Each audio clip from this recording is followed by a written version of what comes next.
Assalamu alaikum, dear students. How are you?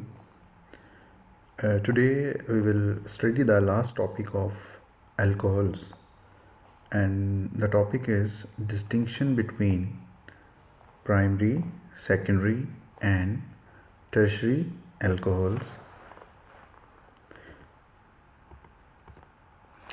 A distinction between primary, secondary, and tertiary alcohol. It is an important question for the short question point of view and as well as long question point of view. तो इसको distinction के लिए primary, secondary और tertiary alcohol की distinction के लिए हम एक टेस्ट यूज़ करते हैं स्पेसिफिक ऑर्गेनिक केमिस्ट्री में अल्कोहल्स की डिस्टिंक्शन के लिए। मतलब हमें जानना होता है कि प्राइमरी अल्कोहल कौन सा है, सेकेंडरी कौन सा है और टर्शियरी कौन सा है। स्ट्रक्चर देख के तो हम बता देते हैं, अगर ये हमारे पास केमिकल की फॉर्म में हो, लिक्विड की फॉर्म में हो, तो फिर हम इसके ऊपर एक एक्सपेरिमेंट करते हैं। उस एक्सपेरिमेंट का जो रिज़ल्ट होता है उसकी बेसिस पे हम बताते हैं कि ये प्राइमरी होगा, सेकेंडरी होगा या टर्शियरी होगा। तो इसके लिए हम एक टेस्ट यूज़ करते हैं, उसे हम कहते हैं ल्यूकास टेस्ट। ठीक है, ल्यूकास टेस्ट जो होता है उसमें primary, secondary and tertiary alcohols को डिस्टिंग्विश करने की, आइडेंटिफाई करने की सलाहियत होती है। ठीक है, तो इसमें हमारे पास रिएजेंट्स एक्चुअली क्या होते हैं? रिएजेंट्स हमारे पास होते हैं कंसनट्रेटेड HCl। ठीक है, हमने कंसनट्रेटेड HCl को रिएक्ट करवाना है एनहाइड्रस जिंक क्लोराइड के साथ। ठीक है, और इस सॉल्यूशन को हमने ऐड कर देना है अल्कोहल के अंदर। सपोज करें हमारे पास 3 बीकर हैं, beaker A, beaker B and beaker C. Beaker A में कोई अल्कोहल है, बीकर बी में कोई दूसरा अल्कोहल है और बीकर सी में कोई तीसरा अल्कोहल है। अब इनमें से एक प्राइमरी है, एक सेकेंडरी है और एक टर्शियरी है। ठीक है, तो अब देखते हैं तीनों क्या रिज़ल्ट देंगे जब हम कंसनट्रेटेड HCl और एनहाइड्रस जिंक क्लोराइड इसके साथ मिलाते हैं। रिज़ल्ट आपके पास क्या आएंगे? जो टर्शियरी अल्कोहल हैं उनके ऊपर एक ऑयली लेयर बनेगी। ठीक है, और अगर ऑयली लेयर इमीडिएटली बन जाती है, फ़ौरन से बन जाती है, तो आप कहेंगे कि जो अल्कोहल है ये किस कैटेगरी से ताल्लुक़ रखता है, किस टाइप से ताल्लुक़ रखता है? तो ये टर्शियरी अल्कोहल से ताल्लुक़ रखता है। अगर क्या होता है, ऑयली लेयर इमीडिएटली बनती है। और अगर सेकेंडरी अल्कोहल है, तो फिर क्या होगा?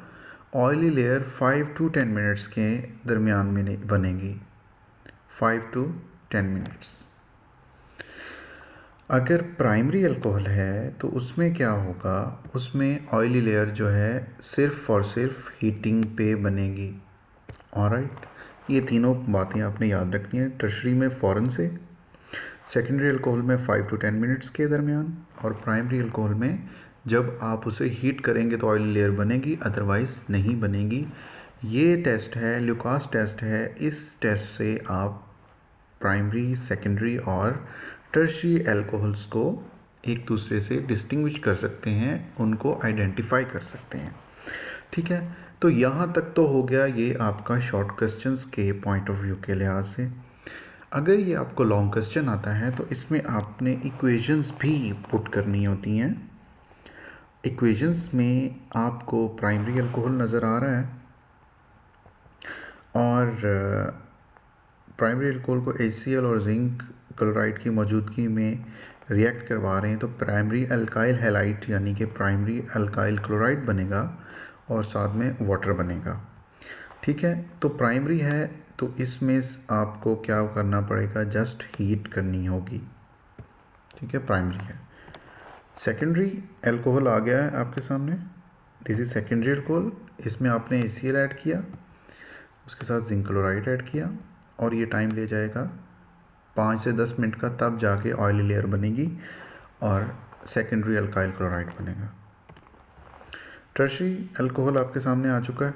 टर्शियरी अल्कोहल में क्या होगा? इमीडिएटली, फ़ौरन से, जैसे ही आप HCl और जिंक क्लोराइड ऐड करेंगे फ़ौरन से क्या होगा, इमीडिएटली ऑयली लेयर बनेगी, यानी कि टर्शियल अल्काइल क्लोराइड की ऑयली लेयर बनेगी और आप पहचान जाएंगे कि ये कौन सा अल्कोहल था, ये टर्शियरी अल्कोहल था अगर इमीडिएटली बनती है।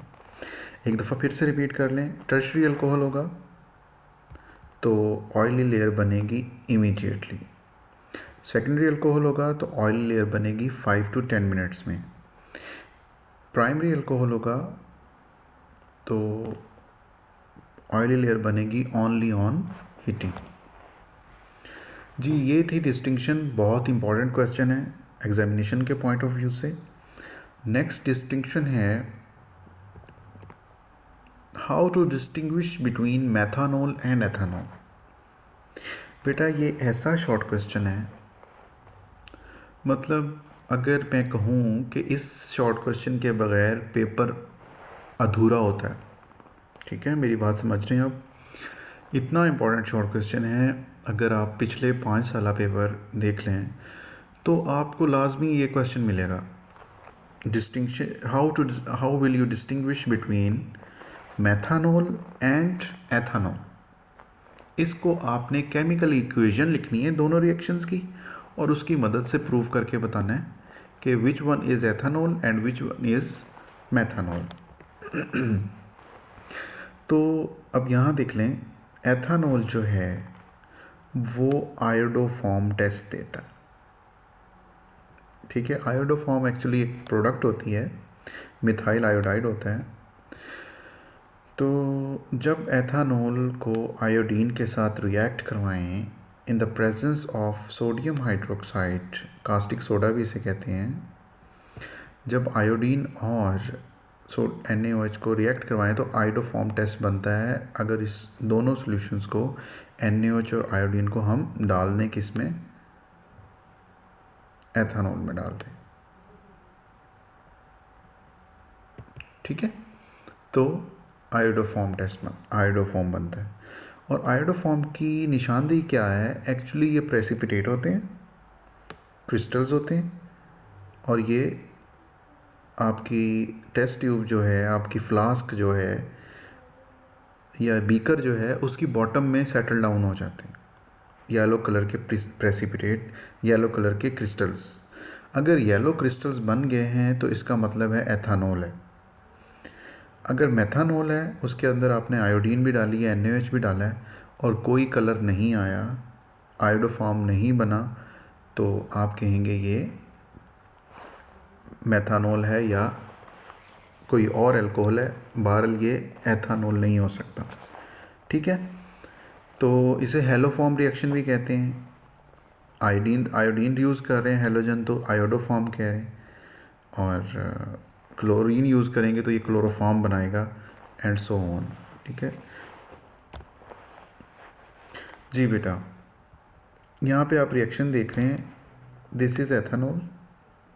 एथेनॉल को आयोडीन और NaOH की मौजूदगी में रिएक्ट करवाया जा रहा है, तो CH3 methyl try iodide actually इसका नाम है, और इसे हम कहते हैं आयोडोफॉर्म। ये होते हैं येलो कलर में और क्रिस्टल्स होते हैं, प्रेसिपिटेट होते हैं, ये सेटल डाउन हो जाते हैं। ठीक है, ये बायो प्रोडक्ट्स हैं। सोडियम एसीटेट बन रहा है इसमें, सोडियम फॉर्मेट बन रहा है, सोडियम आयोडाइड और वाटर बन रहा है। इसका जो बैलेंस इक्वेशन है, एक तो ये आपने याद रखनी है आयोडोफॉर्म टेस्ट की एथेनॉल के लिए। ठीक है, तो मेथानॉल के साथ जब हम ये सब चीज़ें आयोडीन और NaOH रिएक्ट करवाएंगे तो नो येलो प्रेसिपिटेट, या आप लिख सकते हैं नो रिएक्शन। ठीक है, तो एक ये तरीका है, ये एक बहुत अहम शॉर्ट क्वेश्चन है। तो ये दोनों इक्वेशंस आपने लिखनी है। मेथानॉल के साथ तो नो रिएक्शन होगा, नो येलो प्रेसिपिटेट, मगर एथेनॉल के साथ आपने पूरी बैलेंस्ड केमिकल इक्वेशन लिखनी है और इस शॉर्ट क्वेश्चन को आपने प्रूव करना है with the help of balanced chemical equation. जी बॉयज़ एंड गर्ल्स, ये आज का हमारा टॉपिक था और एथेनॉल यहाँ पे एंड हो चुका है। एथेनॉल के हमने प्रिपरेशन पढ़ा, उसके रिएक्शंस पढ़े उसको डिस्टिंग्विश कैसे करते हैं। तो ये रिएक्शंस आज ख़त्म हो चुके हैं इसके, और इसके बाद हम देखते हैं इसके uses of alcohols. First of all, methanol is used as a solvent for fats, oils, paints and varnishes। ठीक है, इसको हम सॉल्वेंट के तौर पे यूज़ करते हैं, बहुत सी मेडिसिन्स की प्रिपरेशन में यूज़ करते हैं, बहुत से फैट्स को डिज़ोल्व करने के लिए, ऑयल्स को डिज़ोल्व करने के लिए, पेंट में इसे यूज़ करते हैं। वार्निशेस एक केमिकल होता है जो कि सरफेस को ग्लो करवाता है, चमकदार बना देता है। फर्नीचर के ऊपर वार्निश लगाई जाती है तो फर्नीचर में ग्लो आ जाता है, नई लुक आ जाती है उसमें। ठीक है, तो मेथानॉल उसमें यूज़ होता है। It is also use as antifreeze in the radiators of automobile and for denaturing of alcohol. Methanol का आपने यूज़ अभी हम जब प्रिपेयर करवा रहे थे एथानॉल को, तो हमने वहाँ एक शॉर्ट क्वेश्चन पढ़ा था, what is denaturation of alcohol. अगर आप उसमें 10% मेथानॉल डालते हैं तो मिथाइलेटेड सिपरेट बन जाती है और वो ड्रिंकिंग पर्पज़ से रोकने के लिए होती है। ठीक है, तो उसे हम कहते हैं डीनेचरेशन ऑफ एल्कोहल। तो ये एंटी फ्रीज एक्चुअली क्या होता है, रेडिएटर जब आप बहुत ठंडे इलाकों में चले जाते हैं, ऑटोमोबाइल्स जो आपकी गाड़ियाँ हैं, कारें हैं, इनके रेडिएटर्स में पानी जो है वो फ्रीज़ होना शुरू हो जाता है। तो हम पानी के साथ मेथानॉल ऐड कर देते हैं। मेथानॉल क्या कर देता है, उसका जो फ्रीजिंग टेम्परेचर होता है वाटर का, उसको डिप्रेस कर देता है, मतलब उसको बिलो कम कर देता है। तो पानी अब देर से जमता है, तो ये एज अ इम्प्योरिटी काम करता है और पानी को रेडिएटर में जमने से रोकता है, इसलिए इसको हम कहते हैं एंटी फ्रीज। और जितना भी फ्रीजिंग टेम्परेचर हो तो गाड़ी चलती रहती है, उसकी जो पाइप्स होते हैं रेडिएटर के, उसमें पानी फ्रीज़ नहीं होता। Ethanol is use as solvent, as a drinking purpose and as a fuel in some countries.